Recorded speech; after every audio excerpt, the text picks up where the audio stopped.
Hello, everyone. So my name is Jason. I'm the co-founder and CEO of BrownFi and other tips COMM on EVM. So my pleasure to be the host of the panel discussion today. And today we will talk about the user experience and the cross-chain stuff. And it would be very interesting because we have three guests today. They come from three different angles in DeFi. Rachit from Wormhole, Jiayu from I don't know LI.FI or LI.FI. Maybe she will introduce later, and Khoa from ADF on the base. So first thing first, I think we should take around 3 minutes to introduce one by one. Yeah, you first. Hello. Yeah. Thanks, Jason. Hey everyone, I'm Rachit. I lead global expansion at the Wormhole Foundation. Wormhole is essentially an interoperability protocol. We work with partners like BlackRock, Securitize, VanEck, Apollo Global on the institutional side. On the DeFi side, we work with Uniswap, Sky, a lot of the bigger protocols in the space. Think of us when you want to go multi-chain.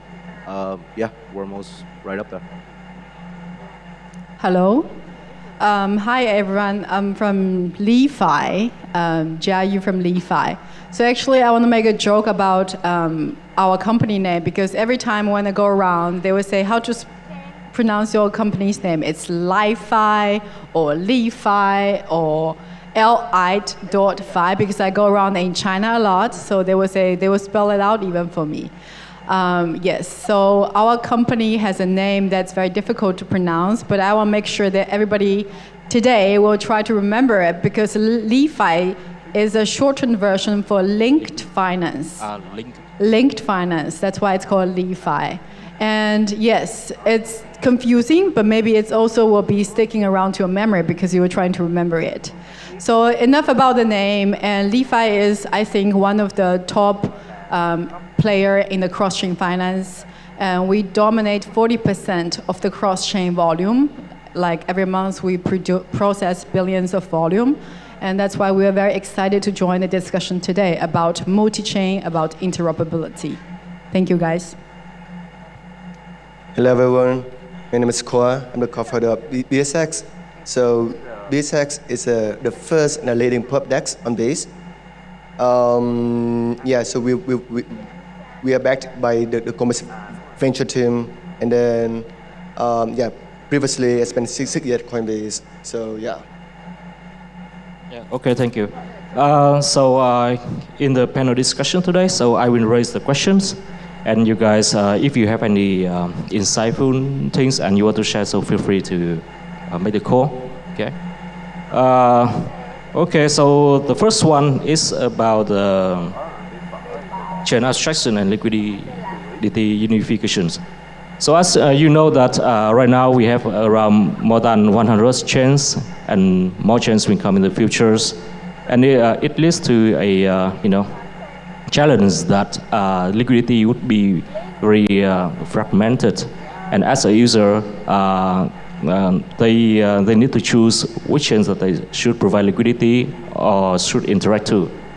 So that's why the chain abstraction comes into play, and it's try to create a kind of endpoint for the end users where they can unify all the liquidity and remove all the constraint of the cross-chain interactions. So as a builder in DeFi space, so I would like to ask you guys that how far the chain abstraction already goes, and based on your opinions, so which solution of what's the best solution to resolve the liquidity fragmentations issue? Yeah, and I can get us started. I think, Jason, you mentioned that there are so many different chains and the users are confused on which chain they should go to. And could you speak louder? Oh, sorry, yeah. You said that there are a lot of chains and there are a lot of opportunities for people to do stuff on chain, right? I think that's a good thing. If you think about like 4 years ago, there was only like 1 or 2 chains. There are finite amount of things that you could do on chain. I think, firstly, this is a good problem to have. Secondly, I think in a world where ecosystems are incentivized to bring TVL to their own ecosystem, in that world, chain abstraction essentially just means having the ability to seamlessly move funds from one ecosystem to another. Like, think about it from a logical perspective. Like, if there's a chain like Chain and Solana, chain abstraction essentially just means being able to seamlessly transfer assets, right? Like, I know Crypto Touré loves to talk about this concept of chain abstraction where the end user doesn't know about what ecosystem they're transacting on. I think the infrastructure to do that and the incentives to do that are not here right now. But what we do have is, bridges like LI.FI, Wormhole, Portal, and the other ones that help you do these transfers and go to different chains. And they're all vehicle of opportunities in a way. In terms of liquidity fragmentation, I think the people in the back end that help these bridges enable transactions, I'm pretty sure LI.FI also works with solvers. We work with a lot of solvers. And I can talk about our solver architecture in a bit, but liquidity fragmentation is a bigger problem for them because the solvers need to figure out, okay, which chain do I actually need to go to so that I can optimize flows, right? In our case, we've built a home base in Solana, and our solver network basically pings off Solana, and that's how we're solving it. But yeah, I think liquidity fragmentation is a bigger problem for the people who support the infrastructure, not the user. And that's basically what I think about chain abstraction in a session. Yeah, I want to echo on what Rachit just said. I think actually multi-chain is a good problem to have, which means there's more prosperity of different ecosystem and more users want to have activities going on. So first of all, it's a good problem to have. And number two is it's true because it becomes like a demand and supply of liquidity. And then if I am the solver, if I am the liquidity provider, this is a supply side, and where do I go for the demand? And here you need more in a technical way, what general messenger protocol like Wormhole is trying to solve, and in a way of what LI.FI is doing is more from the business side, where we aggregate all the liquidity sources and we give it to the major front end, like say Binance Wallet, MetaMask Wallet, so that we can aggregate everything so that the wallet doesn't need to choose and the users doesn't need to choose, because over the time there will always be some new chain, some new way of tokens or assets popping up, and then by we aggregating and unification, we bring all the users a better yield, so that we hope this is going to be a spread of mouse words, and so that there will be a mass adoption coming on the other hand. So I would say this is a good problem to have, and we have evolved for the last 4 years to a certain extent. There's still a lot way to go, and that's why I feel we should be here and talk more. Yeah, definitely agree that we're still very early in chain abstraction innovation. Definitely agree that with the big surge in number of chain over the past few years, I think it's a good problem, but also brings a lot of bad UX to the user, where they have to deal with choosing which chain they want to transact on, and then dealing with liquidity fragmentation, especially for protocol like us, where we build products. There are a ton of products out there, but the liquidity is just so fragmented, and then the user they get worse execution on the trade. They get worse spread. I really hope that we can solve this problem with chain abstraction. I think both Wormhole and LI.FI are doing a great job in this area. Yeah. Okay. Regarding the cross-chains UX challenge, maybe that I have 2 questions for Wormhole and LI.FI, and thank you. Yeah, a special question for the BSX representative. That right now we already have the solutions for cross-chain. We have so many bridge like CCIP or Chainlink, Cosmos IBC, or Wormhole or LI.FI. But I think that in combination with the last bull runs, so I think that UX already improved.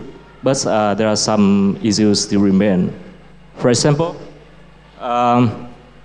based on my experience, so I do some transactions on mobile wallets, and I see some issues like the transaction could be slow, and sometimes high gas fee has bundled in the transaction, and it also require me to switch the chains to make the confirmations, and it's a little bit difficult for users to facilitate the transactions on the mobile app.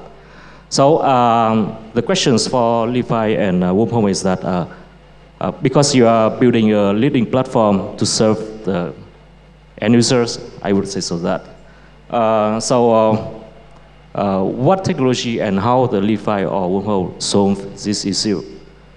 So I would take it. So by LI.FI solving this issue, our stance is not choosing one, not choosing any of the one, but have it all. So actually, the reason behind this statement or behind this strategic choice is we believe there's always going to be smart engineering cracking up the algorithm of different AMM, of different solver system, or different liquidity provider, or even like bringing C, DeFi, as previous panel is discussing about. And then there will be always new way of bringing assets from different chains. And then for LI.FI, our strategic stance is we don't choose. We aggregate them all so that, say, the front end, like MetaMask, Binance Wallet, you don't need to worry about what's the newest, latest technology on that. You just take care of your building your own user growth, and we take care of all the aggregation and the unification and the simplification on top of it, so that we will bring you the best thing. That's why actually we work with Wormhole. Like they are the ones that underneath us and bringing up the new way of doing the general messaging protocol, the new solver system. I believe this is a different kind of value chain that we stand on. So this is how LI.FI is solving this problem. Yeah, thanks for the shout out. Always appreciate it. Maya and finance as well. Love those guys. This question is really interesting because my hot take is, even if you fast forward 5 years, the bridge interface will look the same. There is actually we've done a lot of research on this. We have some of the best product people in the industry. I would love to be proved wrong, but what we can change right now and what we're looking to change right now is what goes in the back end, right? Like you talked about manual switching and you have to go to different chains, right? That's something that we're working on right now, and that should be like a Q4 deployment for us, right? On the mobile wallet side, on the mobile interface side, historically, majority of crypto has always been on desktop, and now, and Khoa can talk about this with Base, we're seeing like a new generation of crypto users come on through like Phantom, through Base, and we will see like this new wave where the phone experience is a lot more important. We see Solana focusing on this as well with the Seeker phone, for instance. I believe for any company or any protocol or anyone, you want to focus where the majority volume is, and that's historically been desktop, but that is changing now, and that is a top priority for us. I don't know, have you used Portal recently? It's gone really, really fast. It's 8-second transfers. You should definitely try it out.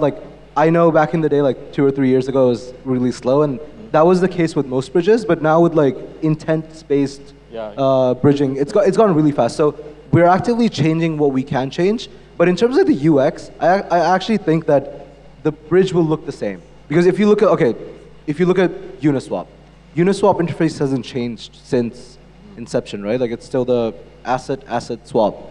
So yeah, you see this across. The UI is the same. The backend experience, I'm sure, can get better for sure. Okay. So regarding to this topic, one questions I would like to ask the Khoa from BSX first. So because you are building a perplex on base chain, right? In today's DeFi landscape, so there are two approaches to build the app.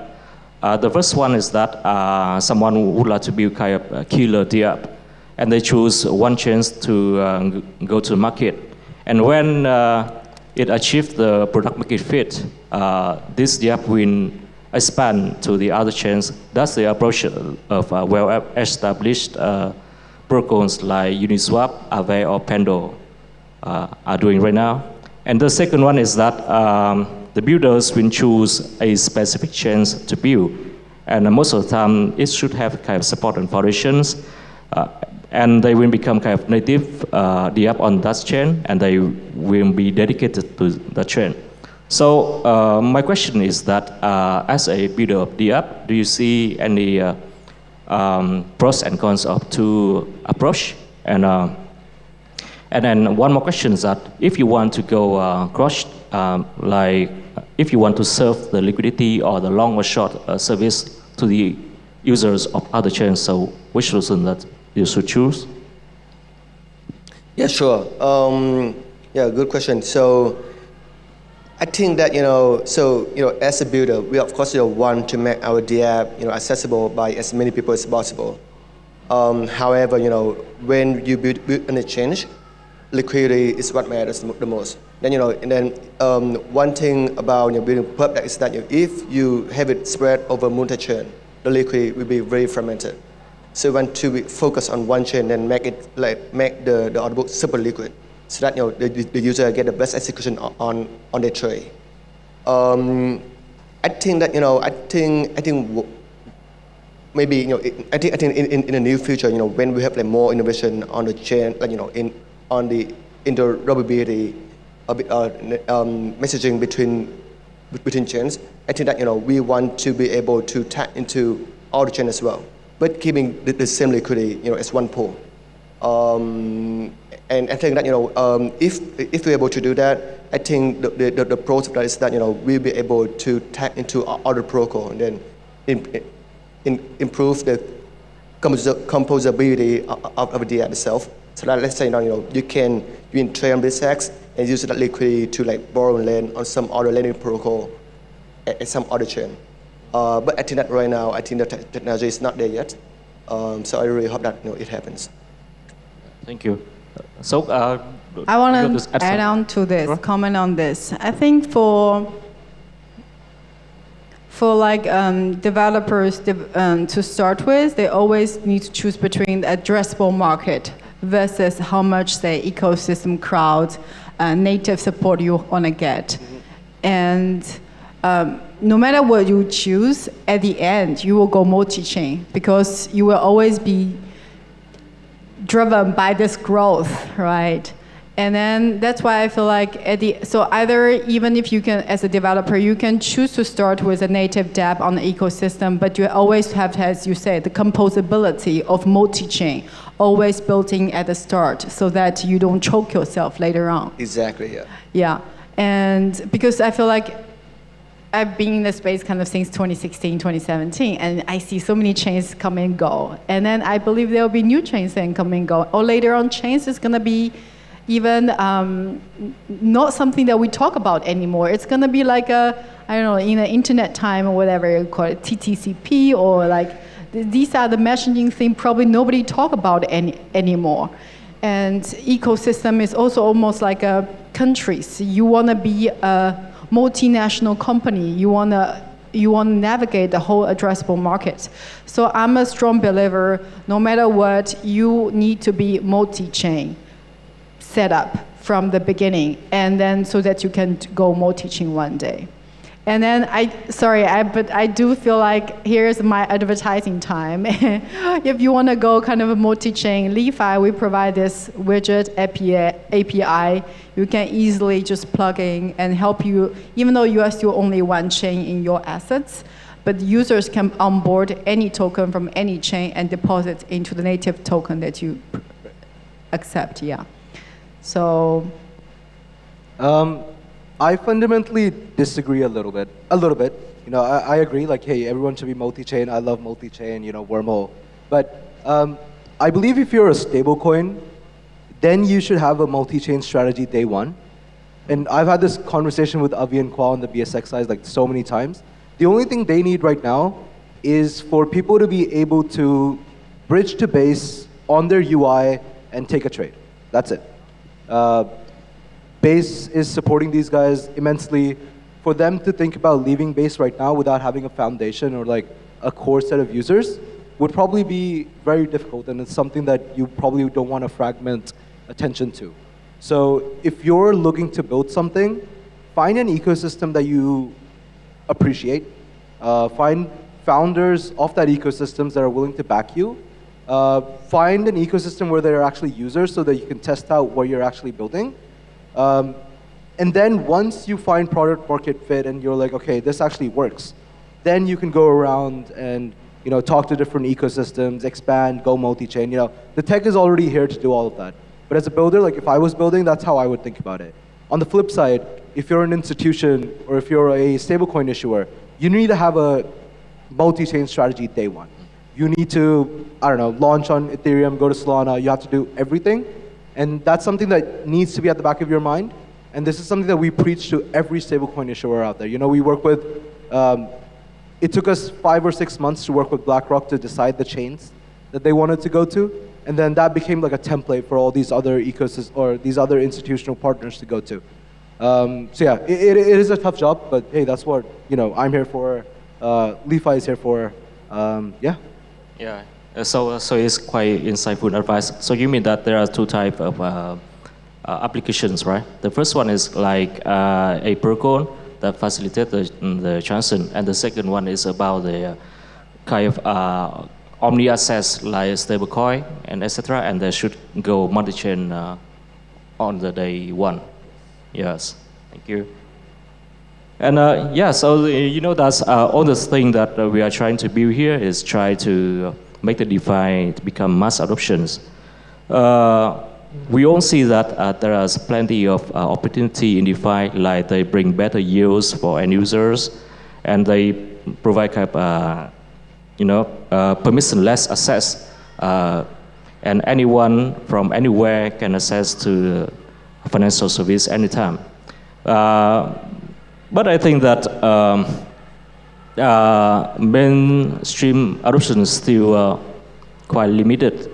So based on your opinion, so what is the biggest constraint to onboard the average user from TradFi to DeFi, and just make a little,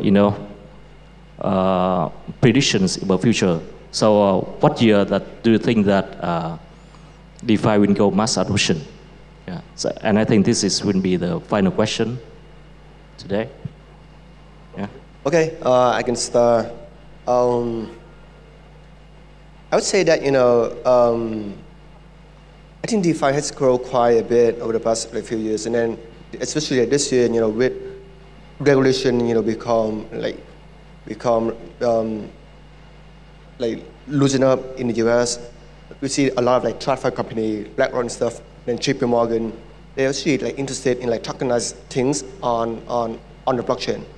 And then I think that as we see more and more access being tokenized on the blockchain and then being more accessible, I think that we see a huge amount of liquidity, huge amount of capital flow into it. Because I feel like DeFi, in a way, is still more accessible. Anyone with internet can have a wallet, and can access DeFi instantly without having to go to a bank. Yeah, so if I have to predict, I would say in the next 1 to 2 years, we'll see DeFi blowing up. 1 to 2 years, I think it's quite fast.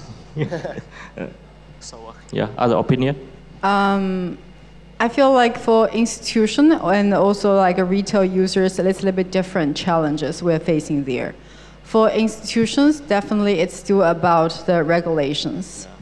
And I do see that there's moving forward, but also not too much regulatory breakthrough is happening in APAC. I think United States is doing way much better, but in APAC, still we are trying to figure out AML and still trying to figure out all the risk and fraudulent stuff. And at the back of that is actually, it's like sovereignty country, how much they want to control their currency. So for this, I believe we're not going to see too much breakthrough or in the near term, especially, but they're moving forward. For example, even though China, I'm from China, And we don't have any stable token regulations, but we're using Hong Kong as a pilot stage because we see that United States is using USDC stable token as a way of like keep supporting US dollar as a global settlement currency. China need to do something, but we are still like very much slow on that. So that's what I see in the institutional part. I would say still regulatory is a major like blockers, and time to predict it, it's very difficult. And for retail users, I think it's a user experience. The moment we just like say my mom doesn't need to know about Solana, doesn't need to know about Bridge, doesn't need to know about LI.FI. I think that's a time there are retail users who will come into the space. And with really the good service, the speed, the better yield that DeFi is bringing, that will bring us a master or like a bigger mass adoption. That's what I'm thinking. The question is, when will DeFi have mass adoption? Yes. Okay. I think there are two aspects of this question, okay? The first aspect is I actually think DeFi has mass adoption, okay? If you look back to DeFi summer last cycle, if you think about why that happened, it was because we were able to build things where people who were already holding Ethereum or other tokens were able to participate in lending and borrowing, and they were able to do all those kind of things, right? The infrastructure of what DeFi will look like in the next 5 or 10 years is probably very similar to what it is today, right? With the occasional, odd invention like Pendle, or, I don't know, Ethena, for instance. DeFi, the way that we get to mass adoption, where you're talking about like the intersection of fintech and DeFi, that will happen with all these stocks coming on chain, like the X stock stuff that's happening. The moment when my dad is able to take his Indian stock portfolio, lend it on Aave and get stable coins and then do something in the States, I think we're lacking opportunities, and I know like regulations is like a really big part of that. But once you see creativity in a way that you can do a lot of things on chain, and the blockchain is like the baseline to do that, I think that's where we hit like serious mass adoption. Because like I'm from India, right? Like for an Indian to invest into the US market is super tough. Yeah. Like you need at least 50K minimum corpus. You need to talk to like a broker. He charges 3%, right? DeFi is like and I say this a lot, it's like a vehicle of opportunity for these people to access different markets. And mass adoption here just means more opportunities on chain. Right now, if I want to participate in DeFi, if I want to trade on BSX, I need USDC on base, right? If I want to lend on Aave, I need ETH to actually lend there, right? Like my dad doesn't have that. What he has is Indian rupees, some stocks, some mutual funds. When we can integrate all of that into one system, it's all about like opportunities and who you reach to. That's how I would think about it in the next 5 to 10 years. I want to echo on Rachit was saying, the mutual fund boy, what he was saying. I think also AI agent is really accelerating on top of that. Like I've been talking to those like people building AI agents that are like, say you are on Twitter, you interact with the bots, and the bots will interact with the other bots and do all these on-chain execution and routing. Mm-hmm. And I think this is going to make also the DeFi financial service more accessible to more people on the mass adoption. And I do feel like more confident about the retail adoption as well in a faster way. So I think AI agent and the bots is going to help a lot in this part as well. Okay, so I think that we all agree that the UX is the biggest constraint to onboard the REST user to DeFi. And with all the technology that you mentioned today about the chain abstraction, account abstraction, intent-based trading, and AI, I think it would take a lot more time to build. And the very common things when you're building stuff is that if you want to serve, you bring the simple UX to users. So it means that you shift the difficulties from the users to the developers, and build things will take time. I think that we still believe in the bright future of DeFi. and what we are LI.FI, Wormhole, and BSX right now building. And yeah, I think the time is up, and thanks for the very insightful conversations today, and hope you will enjoy the conversations. Yeah, thank you.